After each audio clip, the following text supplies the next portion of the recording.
Zion has continually said that we don't want to just be a church in our community, but be a church for our community. We want to be continually helping people who are far from God discover life in Jesus.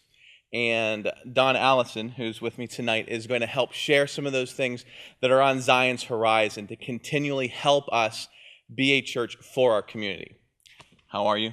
Good, thank you. Good. Tell us a little bit about your background and how God has really positioned you for this great opportunity. I have many years' experience in the human services field. I've been a domestic violence counselor. Okay. I'm a caseworker. My responsibilities right now at my job are to take people that have needs and match them up with people that can meet those needs. We look around this room, and this is where Zion does church on a Sunday morning. This is our Clarion campus. There's lots of empty seats. And certainly, as we think about our community, there are many, many needs. And each one of these chairs, empty chairs, can certainly represent a need in the community. What is it that Zion can do or is able to do to help meet those needs? Or how is it that you feel God has positioned Zion to do that? Well, I've been here for 21 years. So I'm an old timer here, and I've seen us grow from a small sanctuary to this great big place. I've also seen the mindset change from a congregation that is excellent at taking care of its own into a congregation that wants to be excellent in taking care of those outside the walls. And so I think that that's the direction that we're going to continue to move in. What are some things that are already happening now? I was thinking earlier about some of the big outreach events that we've done, like the block party in the summer, the Easter egg hunt, Safe Kids, things like that, that already has our name out in the community. People know when you say Zion, they know what they associate with us. And oftentimes, it's goodwill. You know, we've done things for the community. Right. At large. I guess what I'm hoping to do is to maintain that, but then to translate that into something more personal, more individual, so that it can be more than just shaking somebody's hand, you know, saying, nice to see you, I'm glad you're here, to the part where you actually invest in their life, that it's ongoing, that it's deeper, you know, so that there's a relationship built. Now, the things that you've mentioned, Project Safe Kids, some of the one-day stuff, those are very programmatic driven. Right.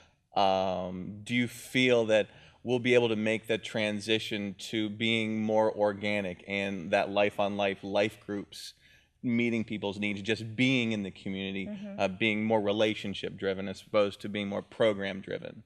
Absolutely, because I think that the program driven comes from direction. You know, somebody says, this is what we're going to do, we need your help to do it. Relationship driven behavior is natural to us. You know, you see someone in need, you reach out, you give them a hand. We, I think, have been in the past waiting for somebody to tell us what to do. And I think this is just going to free us up to do what we do naturally anyway. You have some examples or some stories of things that have already happened, and maybe, I mean, Zion's a big organization, 3 campuses, so people don't hear the stories. This sort of ministry has been going on now for some time. Right. Do you have an example for us? I do. Where I work, one of the services that we offer is transitional housing for homeless men in Clarion County. Okay. One of the guys that lived there for a while was able to get on his feet. He got a job, he got his own apartment, worked really hard.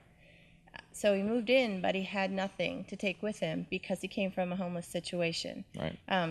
So through the magic of Facebook and several different life groups, plus connecting with the Jefferson County campus, we were able to furnish his whole house. That's exciting. Yeah. Well, and here's the thing, is that this guy's not a believer. And this impacted him like you can't even imagine. He just could not understand why complete strangers would do this for him. So it was really effective. That's incredible. Yeah. And that's the kind of ministry that we want to see continue to expand, and one of the things that you're going to help Zion facilitate. Right. As we look towards the future, what are some things, dreams that's on the horizon that you as a Zion local missions coordinator can help us do? Or what are things that are out there? Well, one of the things that, like, the responsibility that I have at the beginning is going to be a bridge between the body here and the community at large. But eventually, what I want to get to the place is where I build bridges, where I connect people so that I get out of the way and people have their own connections with organizations, with people, individuals, so that when somebody needs help, they know who to go to and they don't have a middleman to go through. There's a relationship in place there. At Zion, we firmly believe that life groups are the primary source for discipleship, mission, and care. Right. So say a life group meets after this, watching this, after drive, and say, hey, we want to engage more. What's the step? What do they do? How do they engage? Do they contact you? What do people need to do to be more engaged in their community?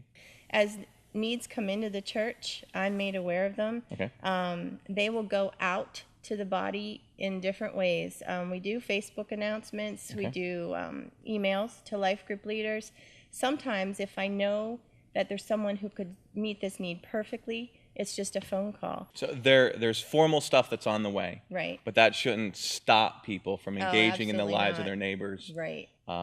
Be listening, be engaging with your neighbors, be engaging with your coworkers, have an open ear to ministry and opportunities. That Zion's going to continue to be a church, not just in the community, but for the community, and meet the needs that are around us. Absolutely. I think that our vision is to give without strings attached, to give with no expectation, just to give because Jesus gave to us that way. If we can do that, people will see that and it will affect them.